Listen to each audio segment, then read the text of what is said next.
নানা আয়োজনে সারা দেশে পালিত হচ্ছে বিশ্ব পরিবেশ দিবস। এবারের প্রতিপাদ্য প্লাস্টিক দূষণ আর নয়, বন্ধ করার এখনই সময়। উপলক্ষে নারায়ণগঞ্জের চিত্রাঙ্কন, বৃক্ষরোপণ, শোভাযাত্রা ও আলোচনা সভার আয়োজন করা হয়। নেত্রকোনায় একটি প্লাস্টিক দানব তৈরি করে পরিবেশ দূষণের প্রতিবাদ করে তারা। মেহেরপুর, বগুড়া ও নাটোর সহ দেশের বেশিরভাগ এলাকায় আয়োজন করা হয় শোভাযাত্রা আর আলোচনা সভার।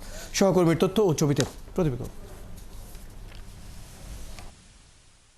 বুধবার সকালে নারায়ণগঞ্জ জেলা প্রশাসক কার্যালয়ের সামনে থেকে একটি বর্ণাঢ্য শোভাযাত্রা বের হয়। পরে চিত্রাঙ্কন প্রতিযোগিতা, বৃক্ষরোপণ ও আলোচনা সভার আয়োজন করা হয়।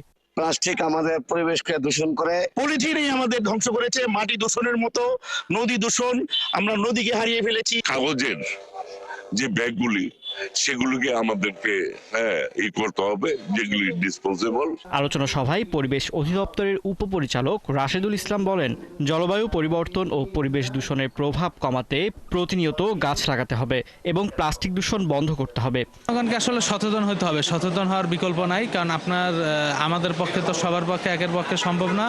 এটা তো সচেতন হয়ে আমরা একত্রে কাজ করতে হবে। মেহেরপুরেও বিশ্ব পরিবেশ দিবসে জেলা শিল্পকলা একাডেমির সামনে থেকে একটি শোভাযাত্রা বের করা হয়। এটি শেষ হয় জেলা প্রশাসক চত্বরে। নেত্রকোনাতেও সচেতনতা সৃষ্টি শোভাযাত্রা ও আলোচনা সভার আয়োজন করা হয়। এ সময় তারা একটি প্লাস্টিকের দানব তৈরি করে প্রতিবাদ জানায়। বগুড়ায় সকালে এক বর্ণাঢ্য শোভাযাত্রা ও আলোচনা সভা হয়। পরিবেশ অধিদপ্তর, বগুড়া জেলা ও রাজশাহী বিভাগীয় কার্যালয়ের আয়োজনে জেলা স্কুলের সামনে থেকে শোভাযাত্রাটি বের হয়ে জেলা পরিষদ কার্যালয়ে গিয়ে শেষ হয়। এদিকে নাটোরে গাছের চারা বিতরণ, আলোচনা সভা ও পুরস্কার বিতরণের মধ্য দিয়ে বিশ্ব পরিবেশ দিবস পালন করা হয়েছে।